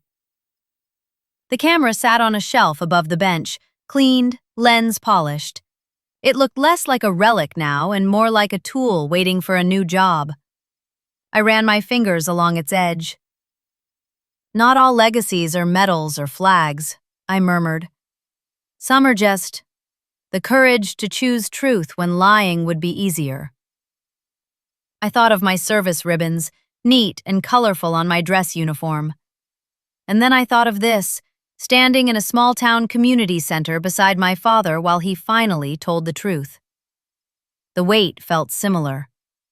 This house, this land, this camera, they weren't just Bud's anymore. They were mine. So was the standard he'd set. If something ugly happened, you didn't look away. You looked, you documented, you decided what to do with the evidence. I picked up the camera, brought it to my eye, and snapped a shot of the empty workbench. The click echoed softly. An empty bench today, a new story tomorrow. As I stepped out onto the porch, evening light washed the yard in gold. Kids rode bikes down the street, their laughter cutting through the quiet. A car rolled past, slow, careful. Lisa was right. The real caution was never about walking alone. It was about what we did with the steering wheel in our hands, and the secrets we tried to tuck into the dark. I looked back at the workshop, door half open, the edge of the camera strap still visible on the shelf. "Bud," I said softly. I opened the envelope. I did the hard thing. The wind caught the leaves in the maple tree out front, making them rustle like distant applause. I smiled, just a little. Justice hadn't come in the form of sirens and cells this time. It had come as witness, as confession, as a woman with a cane finally hearing the words she deserved, as a granddaughter who refused to pass a lie to whatever came after her. I walked down the steps, gravel crunching under my boots, the air cool and clean. True revenge is living a life that can face the light. A month later, I sat on my grandparents' old porch steps with the camera in my lap and a new envelope beside me. Not yellowed, not brittle. Fresh. Inside were copies of 3 photos. Lisa at the community center, standing with her cane but head high. Dad at the podium, mouth open mid-confession, eyes clear for the first time in years. The empty stretch of Maple Road at sunset. No wreck, no stretcher, just a quiet curve finally free of the lie that once lived there. I'd taken them all. The town had changed in small ways after that day. Kids still sped sometimes, but now they joked darkly about pulling a Carter, and their friends shut it down fast. Lisa started coming to more events, not as that poor woman who got hit, but as the co-founder of a fund with a sign out front and a line item in the town budget. Dad went to every safety assembly, every high school talk, every grief group that would have him. He didn't dramatize it, he just told the truth over and over, until the edges of that night dulled from a secret into a warning. "You sure you want to keep that thing?" he asked one evening, nodding toward the camera as we watched the neighborhood kids ride by. "Yeah," I said, "but it's not for catching you anymore." He huffed a breath that was almost a laugh. "What's it for, then?" "For remembering what we survived," I said, "and for making sure the next generation doesn't have to live under someone else's lie." He looked at me for a long moment. "You got more courage than I ever did," he said quietly. "No," I answered. "I just ran out of patience for shadows." Later, as the sun went down and the yard shifted from gold to blue, I slid the new photos into the envelope and wrote on the front in bold, hard strokes, "For whoever comes next, when you're ready to live in the light." I tucked it into the fireproof box beside Bud's originals and closed the lid gently. Some families passed down medals, flags, land. Ours had passed down a camera, an envelope, and a question. When the truth finally knocks, will you open the door? I had. Dad had, late but real. Lisa had stood there to meet it. That was enough for me. Not all legacies are medals or flags, but the courage to choose truth can carry farther than both. A week after I sealed Bud's photos and my own in the fireproof box, I was back in uniform. Different kind of weight, same spine. The base smelled like jet fuel and hot concrete, the way it always did, heat rising off the tarmac in shimmering waves. My teammates joked near the hangar, same rough voices, same familiar insults delivered with love. Only this time, when they asked about my trip home, I didn't shrug it off with a joke. We were in the team room, gear stacked, coffee stale in the pot. Flores tossed me a protein bar, wrapper crinkling as I caught it. "So, Carter," he said, "you disappear for a bit, come back looking like you've done a 10-round emotional cage match. What happened in Ohio? Your grandma finally put you to work?" A few heads turned. I could have deflected, old habit. Instead, I sat on the edge of the bench, the feel of the camera strap still ghosting across my shoulder, even though I'd left it at home. Found some old photos, I said. Found out my dad wasn't who I thought he was. Made him fix it. They expected more detail. Or less. Silence settled for a second, unusual in a room where we usually filled space with noise. Rios tilted his head. Fix it how? Hit and run, I said. Before I was born. He was the driver. Town lied for him. My grandfather didn't. Left me proof. A low whistle. Someone muttered, "Damn." Flores shifted forward, forearms on his knees. You turned him in? No, I said. I made him turn himself inside out. To the victim, to the town, to me. I described it. Lisa's porch, Maria's grave, the community center. My father's voice shaking but clear. Lisa naming her terms. The town standing, not cheering. I kept it simple. No dramatic embellishments. The facts were enough. When I finished, the room was quiet again. But it wasn't the awkward kind. You know, Rios said slowly, my old man did some stuff in our neighborhood. Nothing that big, but stuff that still hangs over us. I just kind of filed it under old business I can't do anything about. He rubbed the back of his neck. Didn't think, maybe I could. Flores snorted lightly. My whole family's one long game of pretend that never happened. He looked at me. You actually cracked yours open and didn't burn the whole house down. House is still standing, I said. Just less haunted. They digested that. Finally, Chief, who'd been listening from the doorway, arms crossed, spoke up. You know what we tell new guys, he said. You don't walk past something wrong and call yourself squared away. Doesn't matter if it's a rusty latch or a teammate cutting corners. You see it, you own it. He nodded at me.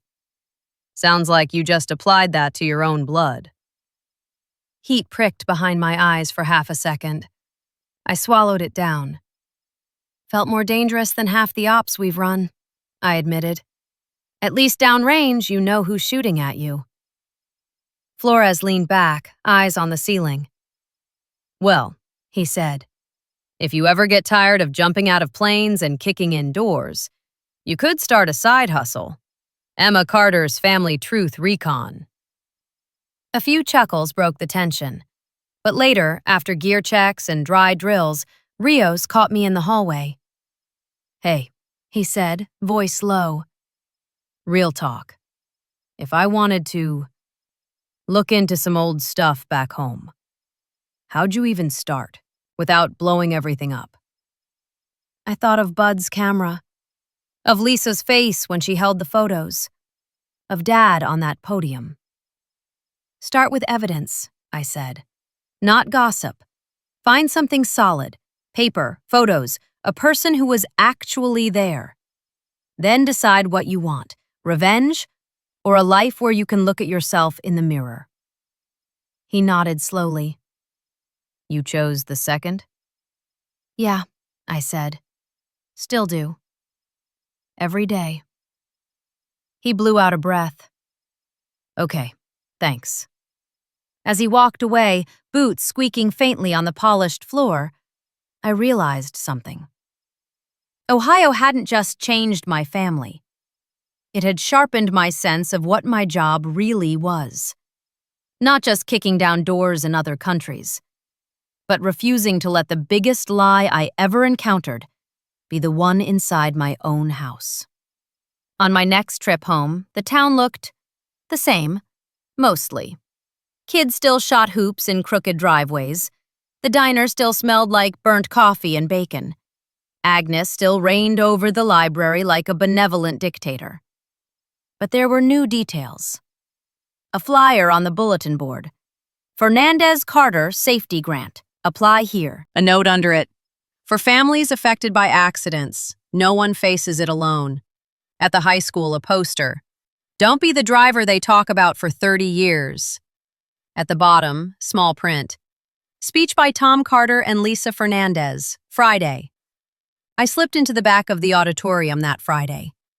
The room smelled like old wood and teenage anxiety.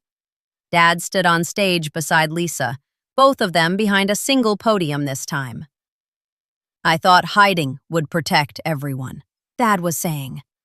It didn't. It just spread the damage out over decades. Lisa took the mic. "The truth hurts," she said. "But so does waking up every day and knowing no one cared enough to speak it." A kid in the front row, 16 maybe, raised his hand. "What if it's your own family?" he asked. "Like your uncle or your mom. What then?" Lisa glanced toward the back. Her eyes found me. Then she looked back at the kid. "Then you decide what kind of person you want to be," she said. "The one who keeps someone else's lie alive? Or the one who tells the truth and lets everyone deal with the real mess instead of the imaginary neat version?" Dad added, "It won't be easy. You might lose people. But you keep yourself. That matters." A few heads nodded. A few kids looked away, suddenly fascinated by their shoes. Outside afterward, as the sun dipped and the air cooled, Dad found me. "You heard?" he asked. "I did," I said. "How'd we do?" he asked. I smiled. "You told the truth. That's an A in my book." He huffed, shaking his head. "Trust you to turn generational trauma into a performance review." We stood there a minute, watching the students file out, their chatter a low hum. "Emma," he said suddenly, "do you resent me for pulling you into this?" The question was raw, honest. I thought about it. "I resent what you did," I said. "I resent the years you let Lisa and Maria carry it alone. But I don't resent knowing the truth. I'd rather live with a complicated father than a spotless ghost." He nodded slowly, absorbing that. "You know," he said, "when you left for the Navy, I told myself at least you'd be safe from our mess. I didn't think you'd come back and do this." "Do what?" I asked. He met my eyes. "Save my life," he said simply. "Not the way you save people in your job. Different kind. The kind where I can finally look at my own reflection without wanting to turn away." The lump in my throat returned. I let it sit there this time. "You did that," I said. "I just shoved you toward the door." He laughed once, then sobered. "Bud would be proud of you," he said. "Annoyed at me, but proud of you." I looked down at the camera hanging by my hip. "Maybe," I said. "Or maybe he'd just hand me another envelope and say, 'Don't stop now.'" Dad groaned. "Please, one scandal at a time." That night, back on the porch, I scrolled through the images on my digital camera out of habit, old and new tech sharing space in my brain now. Photos of the grant brochure, kids hugging Lisa after the talk, Dad leaning against the wall, head tipped back, eyes closed, like someone had finally taken a boulder off his chest. I thought of the line I'd written on that new envelope in the fireproof box. "For whoever comes next, when you're ready to live in the light." I realized whoever comes next might not be some distant great-grandkid. It might be one of those teenagers at the assembly, or Rios back on base, or someone listening to this story on a screen miles away, thinking about their own box of undeveloped film. I raised Bud's camera, a habit now, even when there was nothing obvious to shoot, and aimed it at the front of the house. The porch light glowed warm. Inside, I could see Mom moving in the kitchen, Dad at the table with a stack of pamphlets, Lisa's cane propped against a chair she'd left behind for the next time. I pressed the shutter. Click. The moment froze, ordinary, unremarkable, and exactly what we'd almost lost. Not fame, not a medal. Just a family that could finally sit in a lit room without pretending they didn't see the shadow in the corner. I lowered the camera and let the cool night air fill my lungs. The truth will live longer than any lie. Strong families are built on what comes into the light. Months later, the story settled, not like dust, but like a foundation.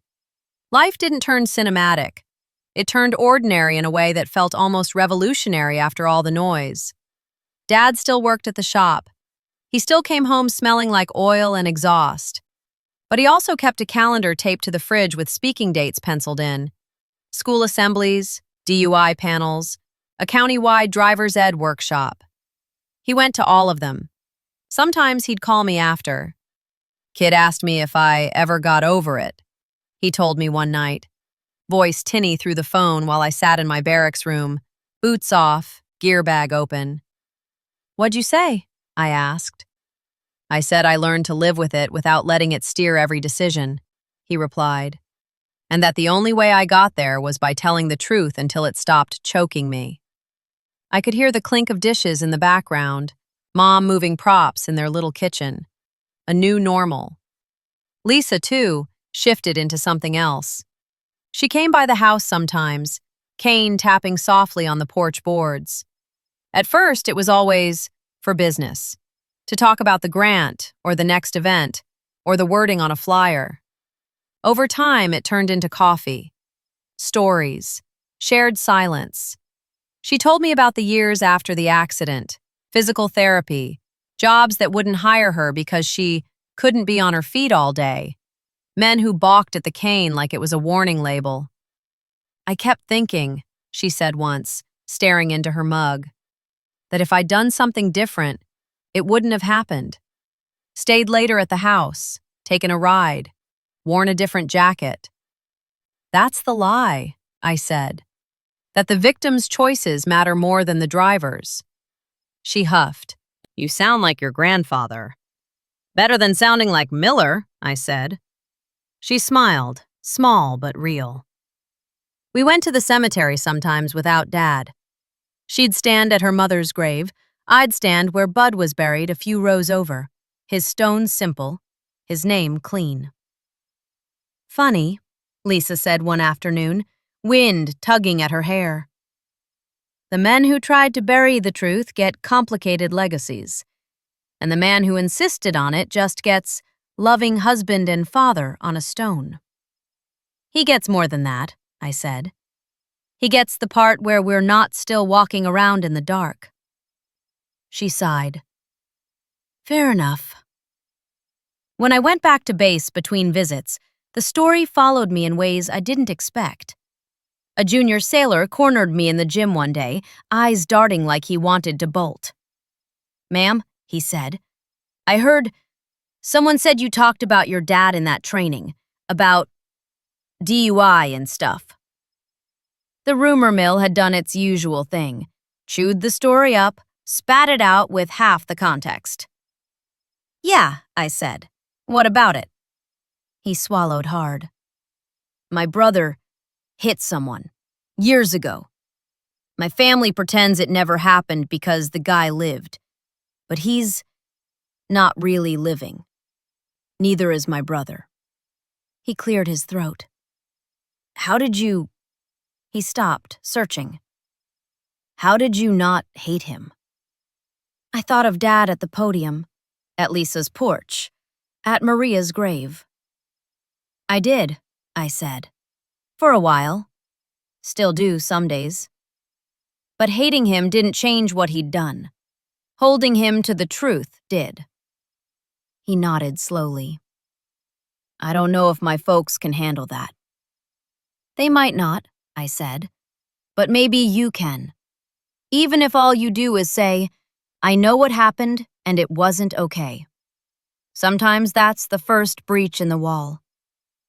He looked at the floor. "Feels like betrayal." "It is," I said. "Of the lie, not of the people." When he walked away, I realized something had shifted in me that had nothing to do with Ohio, and everything to do with what I'd carried out of it. I wasn't just Bud's truth-bearer anymore. I was my own. On my last leave before deployment, I went back to the workshop alone. The afternoon light was softer now, washing everything in warm gold. Dust floated lazily. The old clock on the wall ticked, a little slower since its last winding. I opened the fireproof box. The originals were there. Bud's photos, paper yellowed at the edges. His handwriting on the backs, still hard and uncompromising. Beside them, my envelope with the new photos. I pulled mine out. Lisa at the community center, her hand resting lightly on the podium, cane by her side, eyes fierce. Dad, mid-sentence, mouth open, a photo of Maple Road in his hand. You could see the fear, yes, but also something like relief. Maple Road itself, empty in the evening light, asphalt clean, no sirens, no tape. Just a curve that people drove now without knowing what had once stained it. I flipped one over. On the back, in my own handwriting, I'd written only 3 lines. We told the truth. It hurt. We survived. Simple. True. I placed them back in the envelope and closed the box. As I turned to leave, my gaze caught the old camera on the shelf. I took it down, thumb brushing the worn leather. The last shot I'd taken with it was of the house at dusk, lights on, my parents' silhouettes moving inside. Ordinary. Beautiful. I slipped the strap over my neck and stepped outside. The evening was warm, cicadas starting up in the trees. Kids' laughter drifted from down the block. A car's radio played something upbeat. The world sounded alive. I raised the camera and framed the front of the house again.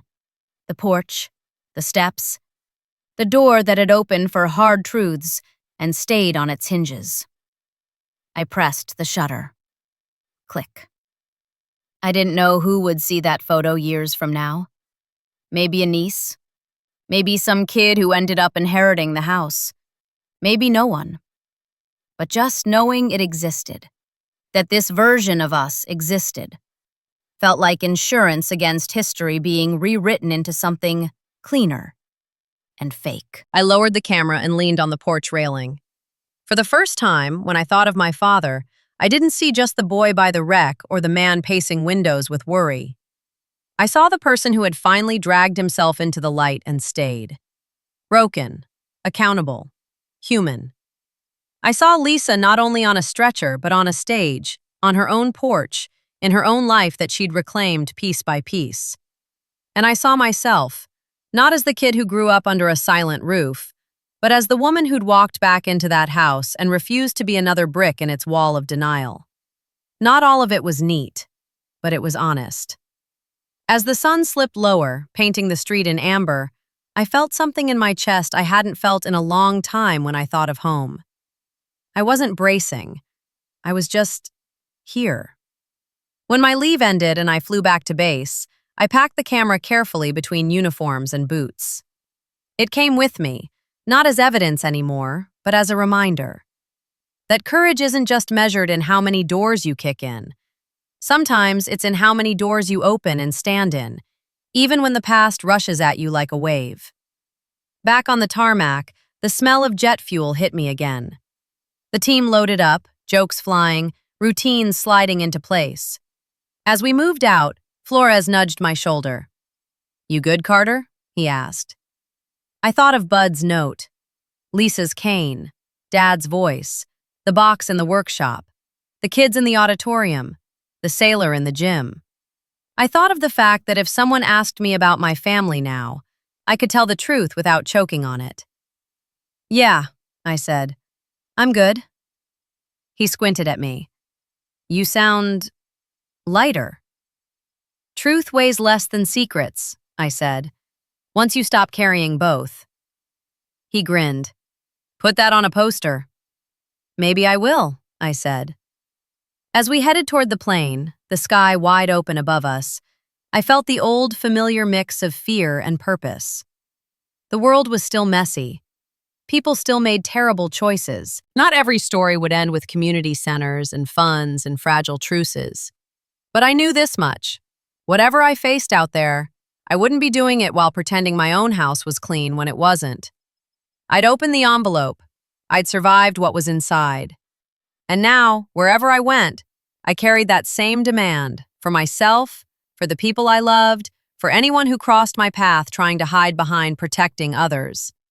True revenge is living a life that can face the light. If your family carries secret pain, subscribe for stories where courage means facing the past, and healing truly begins when the truth is spoken.